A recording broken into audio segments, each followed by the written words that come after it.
what up? It's your girl Cymandye, also known as Lady C, and you are watching Tidewater Waves. Yup. Yeah, man, gotta give you your flowers first. I would just say the lady with the plan, the dot connector, consistency. So this has been a time in the making. I'm glad to have you up here. I want to say that. Thank you. And flowers, no pun intended. Shout out to your shirt. Yeah. Shout out to Riche. That's my brand. So Okay. that's I've had this business for about definitely over 10 years. I can't even keep count anymore. Mm-hmm. I say since 2012. Dope. And that's my baby. Nice. Yeah, I love it. Thank you. Yeah. So well, you already got right into it, but we'll start with who are you, where you from? Okay. For the people that don't know. Okay. My name is Cymandye Russell. I am originally from Williamsburg, Virginia, true Virginia native. Speaking of Tidewater, my family does come from Norfolk, so, Norfolk State, that runs deep in our family, and just the culture out here. So much respect. Yeah, and much respect. I know it's a little 757-804. Yeah. 202 is DC, but just that kind of old DMV conversation. But shout out to you for all the love you show to both areas.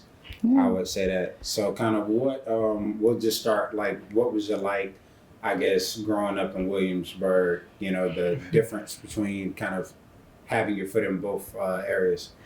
Well, growing up in Williamsburg, I guess really growing up, it was different. I'm half Thai, half Black. So just that alone, it wasn't the norm out there. To me, Williamsburg is very white or Black. It's so I found, a little bit of difficulty of understanding my identity and who I am, or who I was growing up. But, every weekend was, I had both parents in my life, and I'm very grateful, but we always came out to Norfolk every weekend. It was a thing. We went to the seafood spot in right where that big Mayflower truck was that you could see, and we just, that was like, I don't know, my memories were mainly in Norfolk and Hampton and just, family. But like my memories in Williamsburg were mainly just,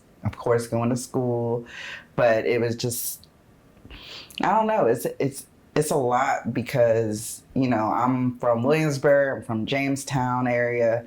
So I'm going to be honest, like anybody that goes to Williamsburg, they're like, man, it's like the air is thick out there and it's different, So I just feel like, I don't know, it's different out there. I don't really know how to explain it, but I just feel like, experience it. Yeah, it's just I just feel like all the history that Williamsburg has, you can really still feel it in the air. So, yeah, it's not really any way to erase that. Yeah, the history, they still celebrate it every day. They still have people dressed up as slaves walking down the street, that's right. Doing their jobs, and it's, I feel like politicians or, people in those positions want us as a culture to forget about what happened, but it's kind of like stuff like Colonial Williamsburg. I understand that they're trying to show off history is known as the Republicans' Disney World, but but to me it's still playing in our face because I have footage of people just like, oh, you're so cute, and you're dressed up as a slave, and it's like, and I'm just like, I don't know, man, I don't know how people do it. But it's just like when I think of my hometown, I still think that air is thick. And I just think that as far as talent wise, we just had LT just, show love to Trump. I hate to get into politics, y'all, but, it's just like, it's just hard, man. Yes, it's heavy. It's a lot. Yeah. Yeah. And I would just say to piggyback off of that, it's kind of like, the more they talk about, rewriting history and just kind of, just the back and forth between education. That's why, roles as you are important, seeing it firsthand. So you are a seasoned creative, professional savant. I do want to say like the branding. So what got you into that realm and field? I went to Norfolk State, and I've always been an art major. So I graduated as a fine arts grad, specializing in graphic design. So of course, that was a main thing when it came to marketing and branding. But also within that, I was working at the college radio station Hot 91, and that's really how I got my start in media.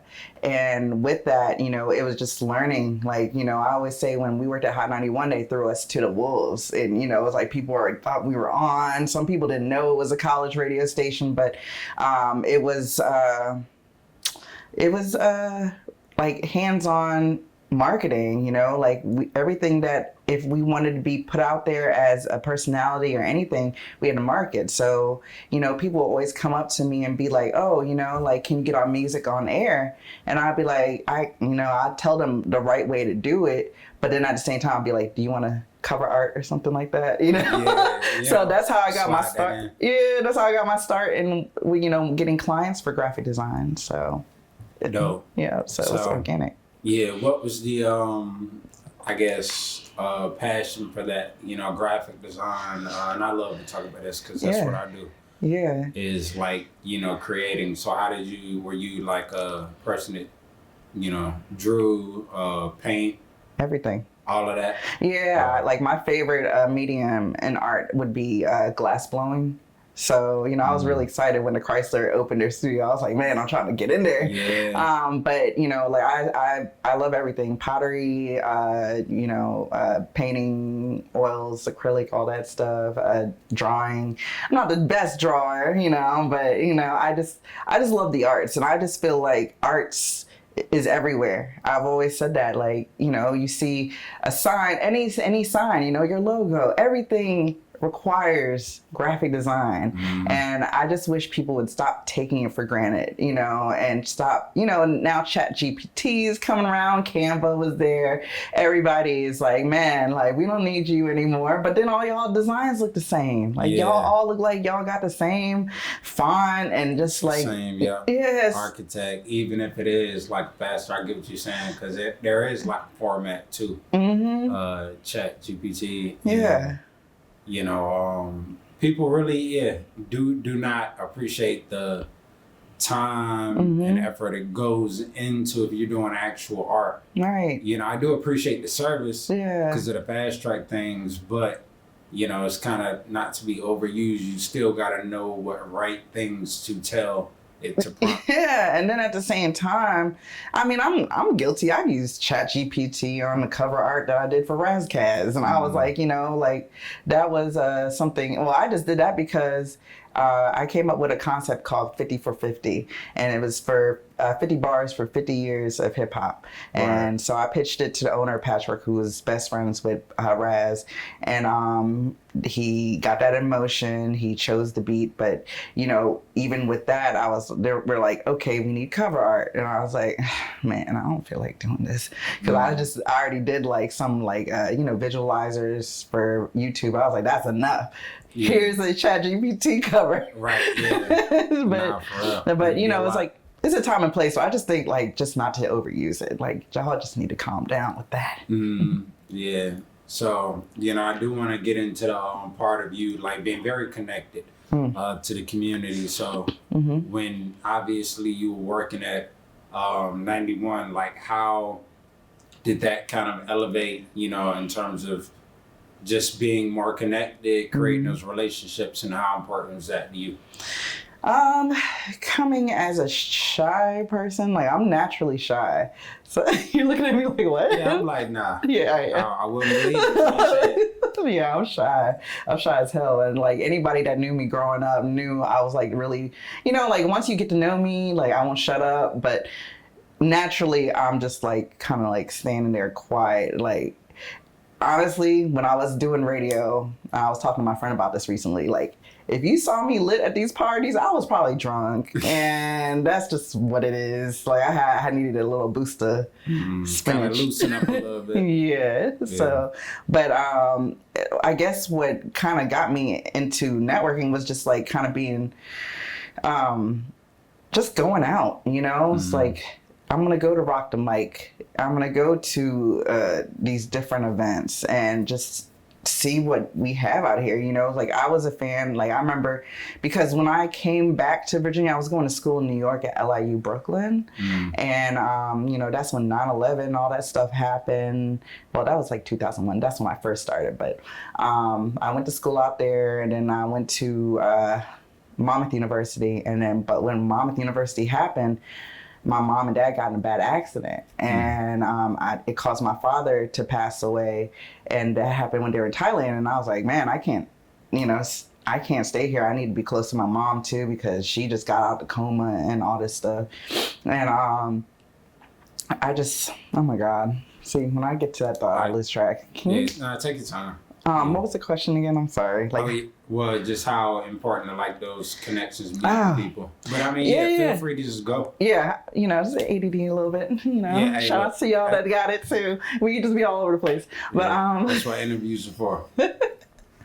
So I guess, you know, just I guess giving a little background on me, just like I originally was going to school to be a teacher. Like an art teacher. I had no intention to even want to do radio. I was trying out for radio at Long Island University. They called me and I was like, no, I'm not gonna do it. But something, you know, like I was walking to Spartan Station and I saw the sign and I applied, and I don't know. It was just, to me, everybody that I was doing radio with, you know, I was just meeting them face value, but I was looking at them as friends. And you know, because they were really, me coming back from living up north, I was just like, okay, this is me starting life over again. So it literally, you know, I would just like listen to radio. I was hearing like Abyss, New York shit. And that was around the time when, like, I think was it Leon Lovelace? It was like that song that's like, we don't want to fight, we want to get up on some egg. And then they had like this party, I don't know, it was like a remix with Nicole Ray and Quan.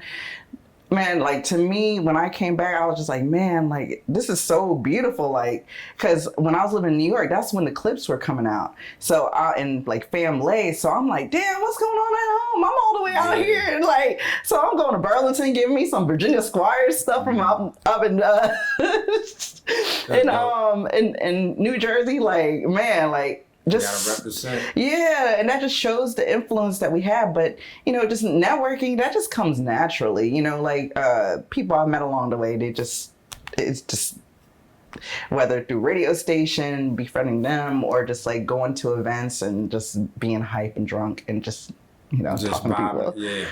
Yeah, that's usually how it works. Yeah. As a person that, you know, loves to talk to people, I do feel those natural sentiments, because it just happens. Yeah. But I do also, you know, speaking of meeting so many people, you are as well a storyteller, and, you know, just everyone has a story. Right. As you just opened up. Yeah. So, you know, what's your passion for that and wanting to kind of, you know, document those stories? Well, I like talking about, or not even talking about, but I like presenting people's stories more so than mine. So I guess that's where a passion came from. And then, you know, with storytelling, it comes with, you know, I know we spoke on this before, but just archiving and preserving the culture out here. And that's what you're doing. You know, shout out to Tidewater Waves, because y'all are preserving the culture and history that we need to document. And, you know,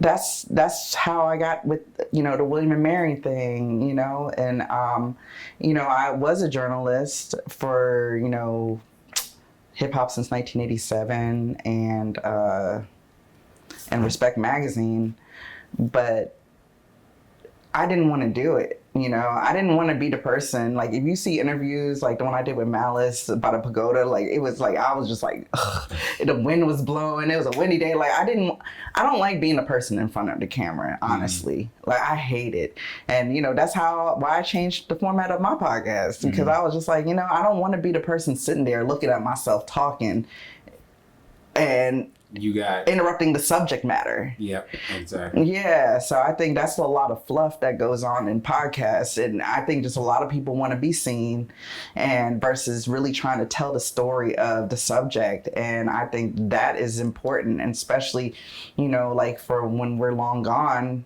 you know, that history is something that is going to be there forever for family members to hear, you know. So storytelling, just period, is very important to me, just for that aspect, to people telling their truths. The next generation. Mm-hmm. Yeah. So speaking of, so you know, are, I wouldn't even say seek, but you are inspiring the next generation. I want to get this word for word. Thank you. Of creatives to lead with purpose, courage, and innovation.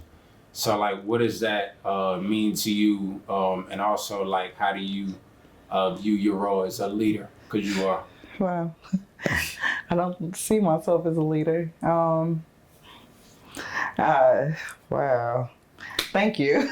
Yeah. I mean, more flowers. I don't feel like I'm a perfect human being whatsoever. I just feel like that from my mistakes and the good, the bad, the ugly, like, hopefully we learn from each other as people, and I think that's what we're here to do. But I don't know. Like, I don't sit here and be like, yo, I'm a leader. Yeah. I'm just like, hey, let's just make stuff happen, do it right. That's how true leaders think. You know, you don't really got a commander to say it all the time, but, you know, with your platform and what you've been able to do and being an example, I would say. So, Thank salute you. Yeah. Thank you. That means a lot. Oh, yeah. Yeah. Well, it's the truth.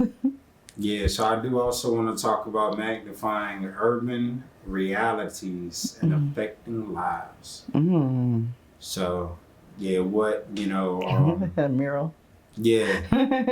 Yeah. So what's that about? So I was their graphic designer for a while. Mural is a nonprofit for Lupe Fiasco. It started as Lupe Fiasco Foundation.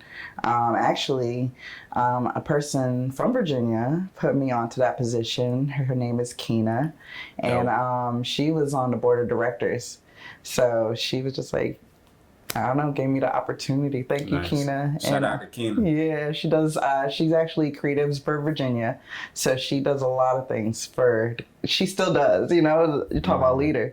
So yeah, it's like she gave me the opportunity, and that was dope. Yeah, so how is it, like, you know, because like you said, you never really wanted to get into certain things. You were doing the art teacher route. So, like, you know, interviewing these top people, meeting them, working with them, like, how, you know, is that to you? And, like, just kind of being at this point in your life? I think their story is as valuable as the janitors. And, you know, just from experience, you know, like, I just feel like, you know, like, they're people like us. They're just, you know, a little elevated in their stature, but I don't know. I mean, it was cool. It's, you know, it's nerve-wracking because it's like, damn, they have all this experience and all that stuff and professional in their field and all that. Here I am still, you know, I still feel like I'm still learning, you know. I don't ever feel like I won't stop learning. So, you know, it's like I take things from them just like as like teaching tools, but I, you know, value, I don't see nobody different than the other. And I wish people would stop treating people like that too, you know. So. And those that do, you know, we do. What? Let God sort them out. Let God sort them out. So be it. So be it. That was a great, you know, transition. I'm glad you threw the assist. Yeah. But yeah, man, like Clipse, man, you know, did it. Did I do it right? Ooh. You did it right. Right hand, left hand. Yep. Okay. Yeah, right hand up. But yeah, that was a cool experience with Lupe. With that, I actually, speaking of going back to the graphic design, like I designed a logo for a children's discovery center, museum in what is it called, Lawndale. I guess.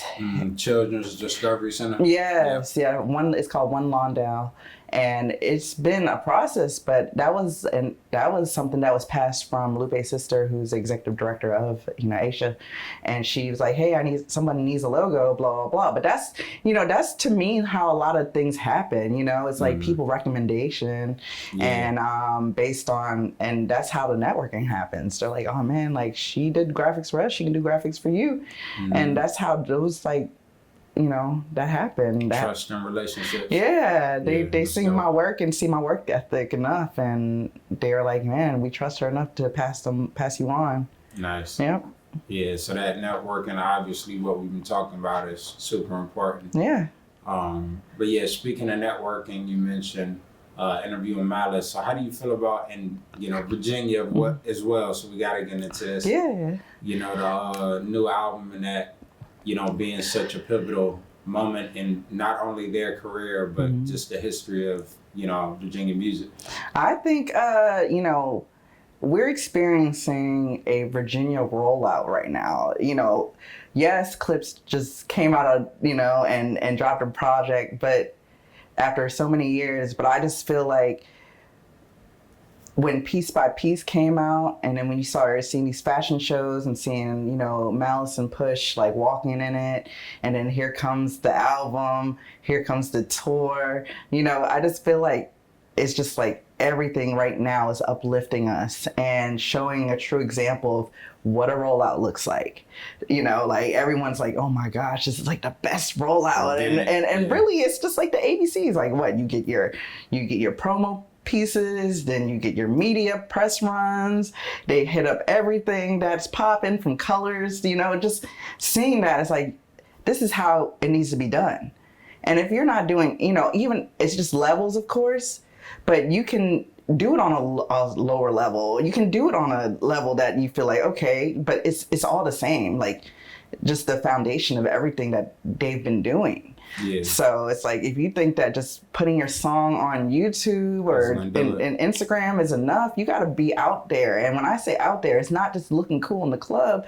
It's like you got to start politicking with people and really getting on these, outlets. I just think, like I was talking to somebody, I don't remember, but they were like, do you want to look cool for your homies? Or are you trying to, really get something done? Yeah, and a lot of people, besides being, camera shy and not really knowing how to, conduct like proper media. I like that you brought up like being cool. It's kind of like this whole, phase and, this terminology being nonchalant. But it is a certain level of exposure and things that you got to do. So yeah, that's strategic. Yeah, very strategic. yeah, strategic. Yeah. So how do you how does that play into like when you're branding and speaking with people? I guess the way forward that you kind of tell people like, all right, well, the strategy, I guess.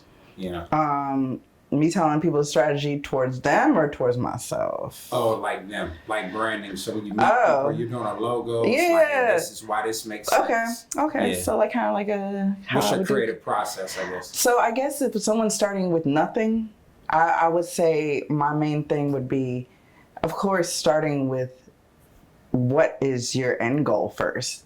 It's like knowing. You don't want to just get a logo and then it's like, now what? And then once you figure out what you're trying to do, like what is the end goal, then it's like, okay, so what does my brand smile look like? They always say a logo is a brand smile. That's dope. Okay, so you got this logo. Does it fit the, placing it next to people or next to brands, top tier brands in whatever industry that you're aiming for? Does it align? Not saying that, but does it look janky or does it look like you can stand next to them? And I think, some people got off the wall ideas for logos sometimes. So I'm like, this shit is not gonna work. Like, could you see yourself, like, seeing, like, I guess one thing I would ask people when it comes to logos, like, do you see yourself wearing that proudly? Yeah. And if you don't, then that's not it. You gotta really love, not just to have a logo, but to really love and own it. And then secondly, on top of that, is like, does your brand have a color? Like, do you have a colorway? Do you have I compared to like high school, like your logo's your mascot. Do you have school colors? Do you have your, colors that resonate with your brand? I say a brand that's really good at that, Mango in Hampton. Like, everything is orange, that beautiful orange. And then you go to a restaurant and it's like everything's the color scheme. It's just like their branding is on point. Yeah. Shout out to Miss Lee too. But yeah, I just, things like that. And then when it comes to just like, I'm not the best example for me. First of all, my social media is all private and it's intentional. But, it's like, do you really present your product the best way? Are you taking a pic? Like, let's say you got a restaurant. Are you just taking pictures of a dish to take it? Or are you actually getting a photographer that's seasoned in the food, taking pictures of food? Right. It's like, just being intentional is very important when it comes to your branding and just your marketing, and just really putting thought behind it versus just like, okay, yeah, I feel like this today, So yeah. Yeah. So speaking of branding, I've done branding for one of my favorite spots. What? I'm not gonna say it's a hidden gem, but Virginia Diner. Oh, yeah. I still do. One of many, but I had to bring that one up. Yeah. Yeah. So like, what is, that, speaking of like, the history of Virginia culture, peanut culture. Yeah. And I know it's a little bit out there. Yeah. So, yeah, how did that, situation come about? Okay. Well, I was actually doing work for Smithfield. They had one of the companies, and Smithfield let us go. And then we had, we got new owners and stuff. I don't want to say too much because I don't want to get in trouble. But yeah, we're the Virginia Food Group. And, the Virginia Food Group has Virginia Diner.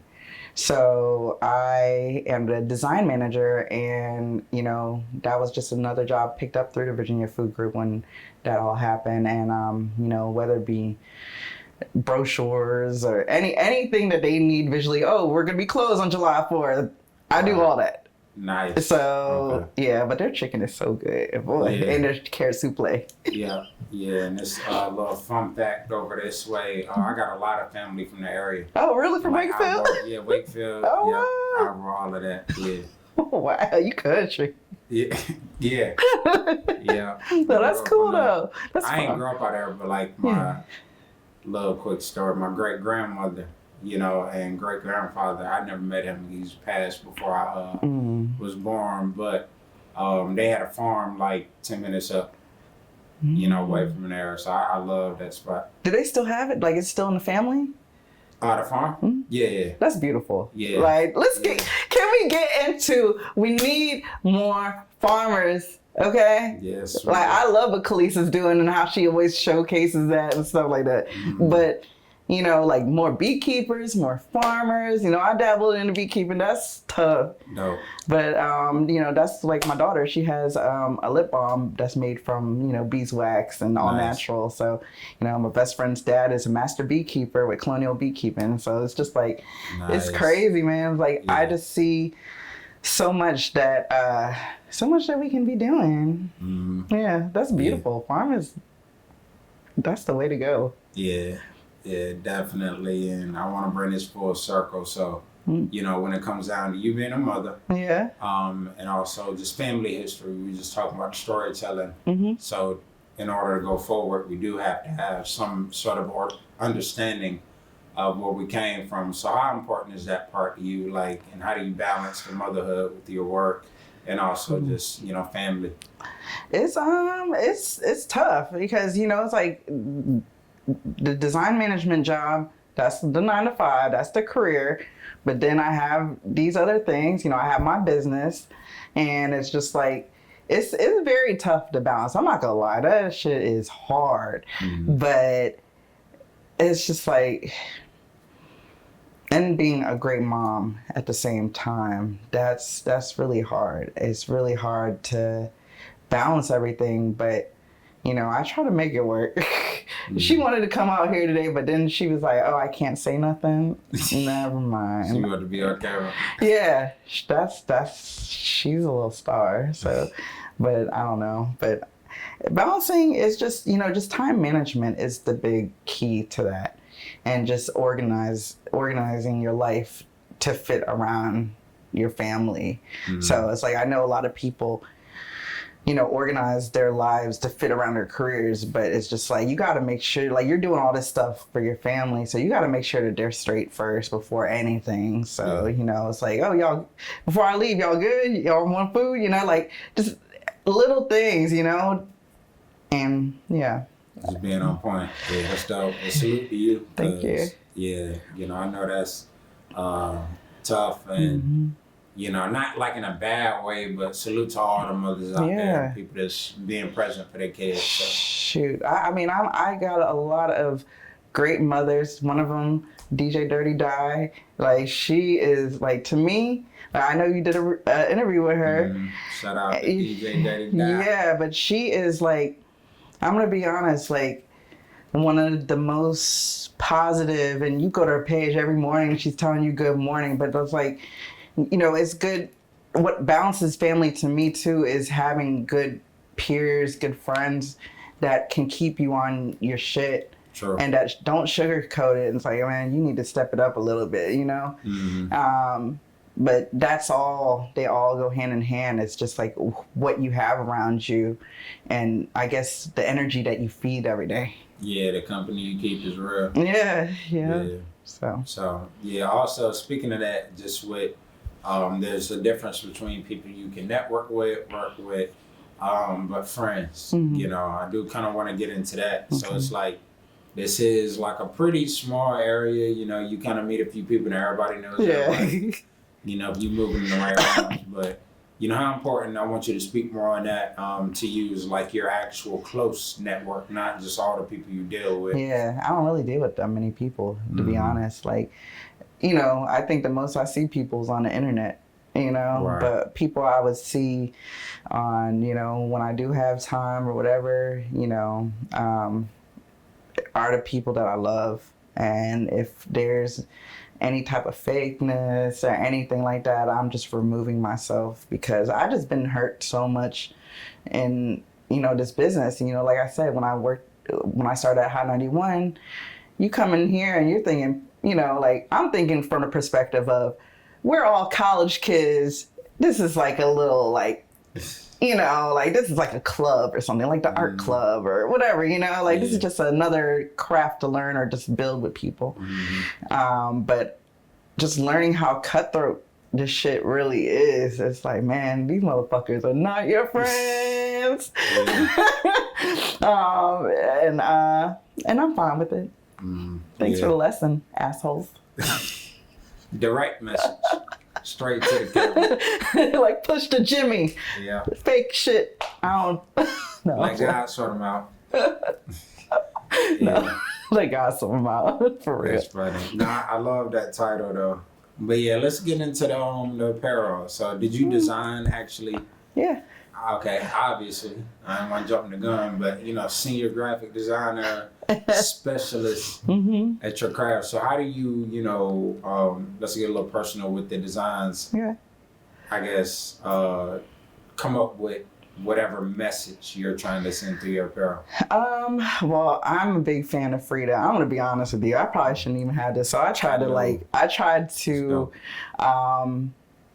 manipulate a photo as much as I could without getting in trouble. Because I originally reached out to the Frida Kahlo, to see it with licensing and stuff like that. And they were not bothering with me. So I was like, all right, I got you. I'll make my own thing, try to see how I can get away with it. But, just her story, is a story of a resilience. So I said resilience is art Riche, because to me art Riche is just it's a mindset, you know. So, you know, just I had different shirts. And actually, if you go to artriche.com, you can go and click where it says like to store, and that'll take you to my Amazon. And it has, and I don't really talk about it that much. Like, I really, you know, I'm like, if you like it, cool. If not, I'm not pressing it. But I know I need to be better with branding myself. Yeah. But I don't. I'm just like, whatever. Yeah. It's funny because the people that actually do it and do it for other people is kind of, because I'm kind of the same way. I mean, I put it out there and, Right. you know, people know what I do and I brand it, but taking it to the upteenth level, I see something else. And then, again, what you mentioned, the ADHD, you working on a million things at once. I'm like... And then the last person is you. Yeah. And you're like, I'm tired, I'm going to bed. But at this point... Yeah. And we need to be better at that. You know, I think, I see some people that are very good at branding themselves, but I think that it's so much. And, you know, just getting back a little bit into the graphic design world, it's like people don't understand that graphic design is like, shoot, you spend hours in front of that computer. That shit is draining after a while. Video editing, draining. Even though you ain't really moving, it's like that tedious attention. It's brain like, power. Yes. Yeah. Yeah, a lot of, so. Yeah. Also, with, I guess, designing, do you ever, you know, because you can do everything in the house, but like reach out to other people or try to do like collaborations, like, look, you know, using people as a soundboard. Yeah. As we talking about like your network and stuff. I do. You know, I started with an innovative twist, and then there was Gray 80. Then I try to do stuff with Elusive Media. So just the network of graphic designers and creatives, period, it's a lot. So recently, like, someone was looking for a web designer. So I just went in my Rolodex, reached out to all the graphic designers that I could, and, you know, got it done. Reach out to the OG, he got it done. But, you know, I would like to say this, like, as a client, we do not want to hear how you feel about another graphic designer, because more than likely that could be the homie. So it's just like, you know, I think, you know, that goes back to what you were saying about how this is a small network of people, you know, even though this is a big area, this is a metropolis, you know, so it's just like, but at the same time, the creative world, you know, like if you've been doing it for a while, you are going to run into the same people. And so it's like, yeah, the clients aren't going to know, but just know, stop it and just stop talking about each other. Yeah. Stop talking about people and just connect with the bridge. Yeah. You know? Yeah. Literally. Connect with the bridge. Literally. Literally, connect with the bridge. Yeah. And speaking of, that's what I like to do. I like bridging people together. Like, and I think that's where the connect with the bridge, even though the bridge name came from my homegirl, she's like, the bridge, because you think about it, and it's like, it's all bridges around here. And I was like, you know, that's a good idea. That's dope. Yeah, but just to make it a little different, I did connect with the bridge, because then I was like, oh shoot, Nas got this whole thing, but he hadn't been active with that in a long time. So I was like, I don't know. I called LES. I was like, what's Nas doing with the bridge? So connect with the bridge. No, yeah, that's what's up. Yeah. So, you know, impactful voices. You know, what, like, I guess, I know you like, you know, like you said, talking to people. I guess, do you center in on certain topics or just kind of let it be free fall? Free fall, you know, more so just like how to, like, you know, like, how did you get there? You know, just the people's history. You know, that's what, it's all the same formula, but, you know, just different ways of execution. And people love to talk about themselves. Once you get them going, it's, you know. Obviously. Yeah.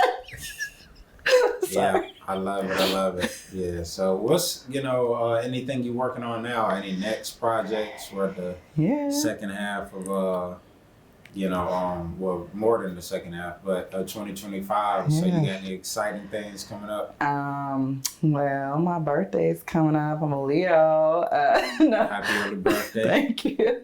But no, like, seriously, in a few days, well, I went to Nashville to visit, and one of my homies, an engineer at Patchwork, or a former engineer, he told me to go to the National Museum of African American Music. So I went there. Yeah, sorry, I had to think. I'm like, so I went there and I was like, dang, this is so beautiful. I'm gonna show you videos after we're done. But like, definitely. it is like anybody and everybody needs to go there. That shit is magical. And so when I went there and I was like, oh my gosh, they got all these images of Pharrell and the Neptunes, the Shad, you know, like they got us in there. But I was just like, they need to have more.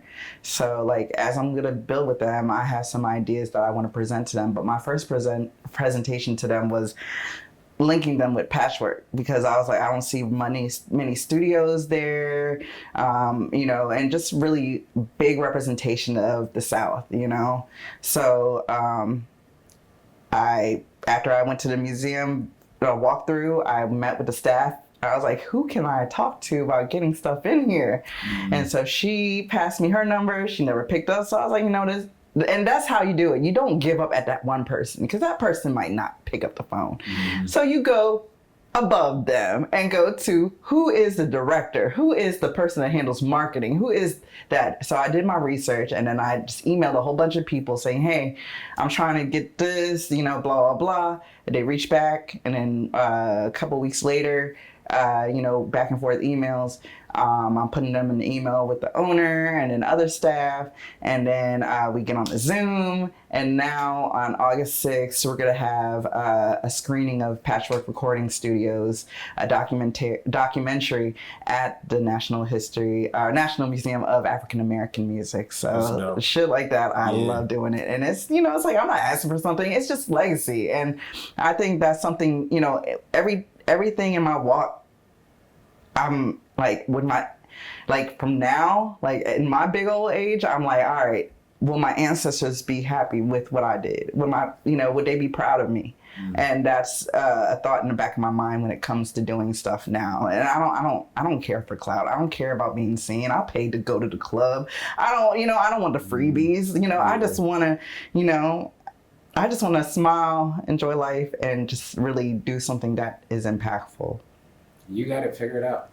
I mean, that's really the only thing you can focus on. Everybody gets caught up in the social media, keeping up. As long as you're in your lane and doing, you know, I guess your best or making an impact, and you know, you're doing it. So thank you. Yeah, definitely. But yeah, how can the people get in contact with you, connect and find your work, all of that? Okay. Well, my page is private, so if I meet you organically, then you get access to that. So I would say I am Art Riche. That's, you see right here, ARTRICHE. And then also Connect with the Bridge. That's the podcast for me. And but yeah, if we end up meeting in person or something like that, I think you're cool, then I'll pass you my personal page. But in the meantime, nah. Yeah, privacy. You know, the privacy is peace. I would say that's the key. Yeah. So yeah. Oh, and shout out to Patchwork. We just celebrated 30 years, and it's my 10th year working out of that studio, and I'm so proud of everything and everybody. Salute to Patchwork, and shout out to you. Thank you. Again, we started with the flowers, we end with the same thing. So, gotta give you your flowers, everything that, you know, you've done and continue to do. And thank you for your time as well for pulling up. And this ain't gonna be the last. No. So, I gotta get you on my next. For sure. I would love that. Okay. I would love it. So, but yeah. You know, thank you for coming up here. We got Cymandye. Yes. We in Norfolk. Yep. Speaking of, I want to mention this. So we are in like a little mini museum. Speaking of like... You're a digital museum. Yeah, true. But you know, they got the archives. So that's something we got to talk about as well, like the history of Norfolk. And, you know, obviously we connected on that just in terms of history and documenting. So yeah, shout out Slover. Yeah, shout out to Tanya. Yeah, shout out to Tanya for sure. Yeah, the strategist. Yeah. All right, we got Cymandye. Till next time. All right, peace. Right sign up. Yeah, you got it.